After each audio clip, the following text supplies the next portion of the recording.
асуулт асууя. За одоо өргөн баригдаж байгаа процессын хуулийг бол бүрэн дэмжиж байгаа маа. Үнэхээр тулгарч байгаа асуудлуудыг шийдвэрлэхэд зориулагдсан байна. Гэхдээ би хууль зүйн сайдаас нь хоёр юм асуумар санагдаад байгаа. Ийм хэмжээний процессын өөрчлөлт хийх бол засгийн газрын төвшөнд бол ажиллахад арай л жижиг санагдаж байна. Бараг улсын хурлын гишүүд өөрсдийн нөөцөөр бол ийм судалгаануудаа хийгээд ийм процессын өөрчлөлтийг хийчих баг. Би бол засгийн газраас илүү том хүлээлттэй байгаа. Өчигдрийн чуулган дээр бас хэлсэн. Ер нь бол ингээд тогтолцооны авилга гажидсан юм байгаа үед бол биднээс жижиг сажиг косметик засвараар бол амжилтанд ерөөс хүрэхгүй. Бараг газар хөдлөлтийн шинжтэй том өөрчлөлтийг хийж ээж дөрвтэй зөв алхмыг хийн. Процессын шинтгэл дээр хизээ ийм бодлогод орж ирэх вэ гэдэг асуулт асуумаар байгаа. Үнэхээр одоо энэ процесс дээр шүүхийн ялтыг бүрэн дүүрэн тавья гэвэл прокурор дээр байгаа зөвшөөрлийн тогтолцоонуудыг бүгд нь шүүх рүү шилжүүлэх хэрэгцээ байна. Тэгэхгүй бол ялалж байгаа буюу шүүхийн өмнө нэг тал болж байгаа этгээдээсээ зөвшөөрөл хүсэлт яваад идэг өмгөөлөгч гэдэг бол процессын үед бол маш сул дөрөө шүү дээ. Тийм учраас энэ прокурор дээр байгаа зөвшөөрлийг дэлхийн жишгээр, олон улсын жишгээр шүүх рүү шилжүүлэх алхмуудыг хизээ их вэ? Нэг.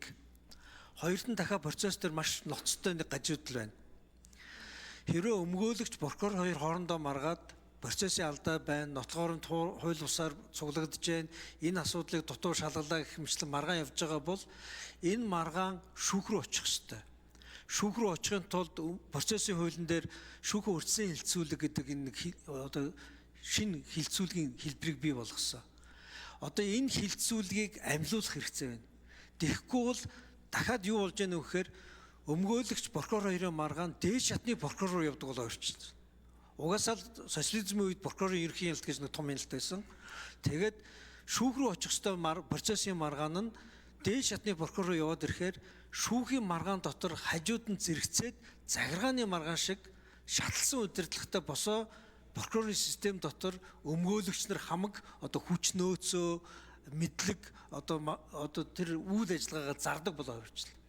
Энийг хизээ бас одоо таслан зогсоох бай. Энийг таслан зогсоож ижил шүүх хуулийн өмнө эргэтгэж гэж үндсэн хуулийн зарчим өөрөө ажиллаж эхэлнэ.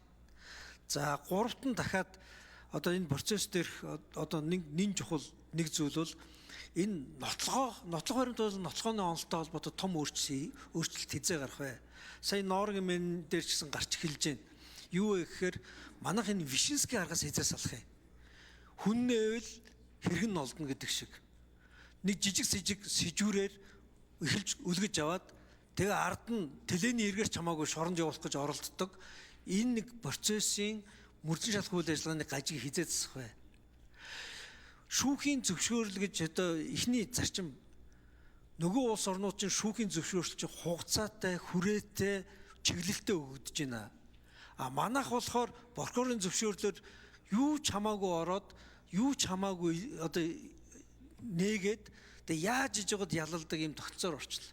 Нөгөө газар чинь анх авсан шүүхийн шийдвэр одоо зөвшөөрлөөсөө өөр хэрэгээр оруулж ирэх юм бол наадах чинь шүүхд авахгүй шигээ бүр дүү процессын үед маш хатуу зарчмууд ажиллаж байгаа байхгүй юу? Манад бол юу болсон гэхээр ив нэгдлийг буснуулах гэсэн гин морид тоглосон гин ер нь юу мэдэхгүй. Прокуророос юм уу шүүхээс өгж байгаа зөвшөөрөл бүгдийг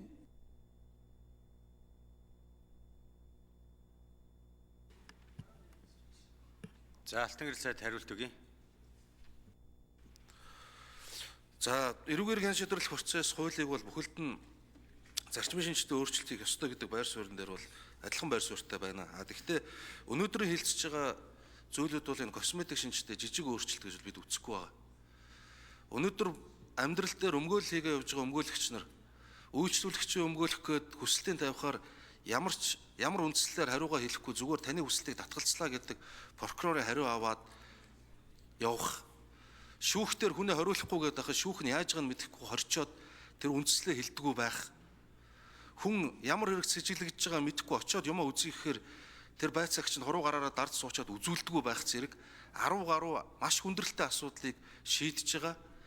өмгөөлөгчийн эрх хэмжээг нэмж байгаа, хүний эрх хүчлийг хангаж байгаа бас чухал өөрчлөлтүүд орж байгаа гэж ач холбогдлын хувьд үзэж байгаа. За бид бол одоо хоёр хуулийн төсөл дээр ихд ажиллаж байна. Нэгдүгээрт нотлохооны хууль бичигээд ажлын хэсгэнд байгуулагдсан. Одоо бид нар нотлох баримтыг яаж цуглуулах юм, бэхжүүлэх юм, яаж үнэлэх юм, ямар зүйлийг нотлох баримт гэж үнэлэх юм. За дээрэс нь хэрэг цугларсан нотлох баримт дээр өмгөөлөгч ямар үүрэгтэй оролцох юм, бусад энэ мөрдөн шалгаж байгаа байгууллагууд ямар үүрэгтэй оролцох юм гэдэг энэ асуудлаа ярих болсон. Энэ ганцхан эрүүгийн процессын асуудал ерөөсөө биш. Иргэний процесс дээр ч гэсэн нотлох баримтыг яаж үнэлэх үү гэдэг асуудал байгаа. Иргэний процесс дээр очиод ирэхээр яг үндсэндээ бол гэрчийн мэдүүлгийг бол үнэлдэггүй. Эрүүгийн процесс дээр ороод ирэхээр хэдэн нөхдөө цуглуулж байгаад гэрчүүдийн мэдүүлгээр ингээд яллаад явчихдаг. Уг нь хоёулаа л яг адилхан мэдүүлэг нотлох баримт нэг процесс дээр үн цэнгүй нөгөө газар хитрхийн үн цэнтэй байх жишээ нь. Тэгээ дээрэс нь бид нар энэ эрүүгийн шийдвэрлэх ажиллагаанд тэр дэвшилт даргуудыг яаж ашиглах ёстой юм, нотлохооны тавигдах наазах стандартыг яаж үүсгэх ёстой юм гэдэг дээр нотлохооны үйл ажлын хэсэг байгуулагдаад ажиллаад явж байна. За энэ шүүхийн хяналтын асуудал бол маш чухал асуудал. Бид бол ерөнхийдөө Франц маягийн загварыг бариад энэ хэрэг хяналт шийдвэрлэх ажиллагааны явцад байгаа зарим төрлийн хүсэлтийг арга хэмжээг шүүх шийдвэрлэдэг, шүүх явдаг энэний төлөө бол бид нар явна. Ингэж процессын хуулийг бол бид нар өөрчилнө. Ингэж прокурорын зарим хяналтын чиг үүргүүдийг процессын хяналтыг шүүх рүү өгөхөөр ямар үр дүн гарна гэж бид нар үзэж байгаа вэ гэхээр прокурорын төвлөрсөн тогтолцоонд өөрчлөлт гарах хэрэгтэй. Одоо өнөөдөр яг сая Тэмүүжин гишүүн хэлсэн үнэн. Энэ зүйл болохгүй байна гэд прокурортой ханддаг, прокурор нь хариу өгдөг. Тэрэнд нь одоо жишээлбэл дүүрэг дээр бас яригддаг. Дүүргийн ерөнхий прокурор дүүргийн ерөнхий прокурор нэг адилхан хариу өгөхөд нь улс руу бичнэ. Ингээд ер нь нэг хэв загварын хариунууд л ер нь ирээд байдаг. Тэгээ бид бол одоо нэгдүгээр прокурор хүсэлтээ шийдвэрлэхдээ үндслээ зааж өгөөч. Үндслээ зааж өг. Яагаад хангахгүй гэж байгаа? Яагаад энэ өмгөөлөгчийн хүслийг хангахгүй гэж үндслээ зааж өг гэдэг энэ асуудлыг одоо шийдвэрлэж байгаа. Дараагийн ээлжинд бид нар энэ үндслийг хөндлөнгөөс прокурорын шийдвэр зөв буруу юу гэдэг асуудал дээр хяналт явах шүүх, шууд ангаараа гişүүхийн бас процесс ажиллагааг хяналт шийдвэрлэх ажиллагааг хууль тусгах гэсэн зорилттой байна. За Тэмүүжин гишүүн тодруулж сууя. Одоо өргөн баригдсан байгаа хуулийн ач холбогдол ойлгож байна. Гэхдээ цаад тогтолцооны өөрчлөлт рүү ерөөсөө алахгүй байна гэж харж байна. Дахиад одоо шижигдэн ялагдчихыг цагдан хорих тухай гэдэг бүр гарчигтай хуулийг өөрчлөмөр байна.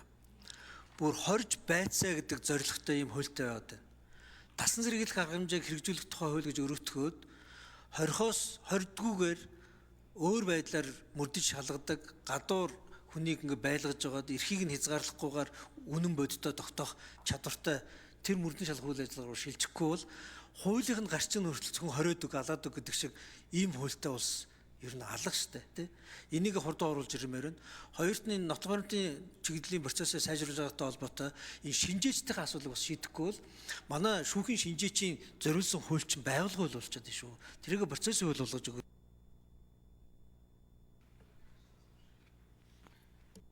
За санал хэлжлээ тий. Ганбатын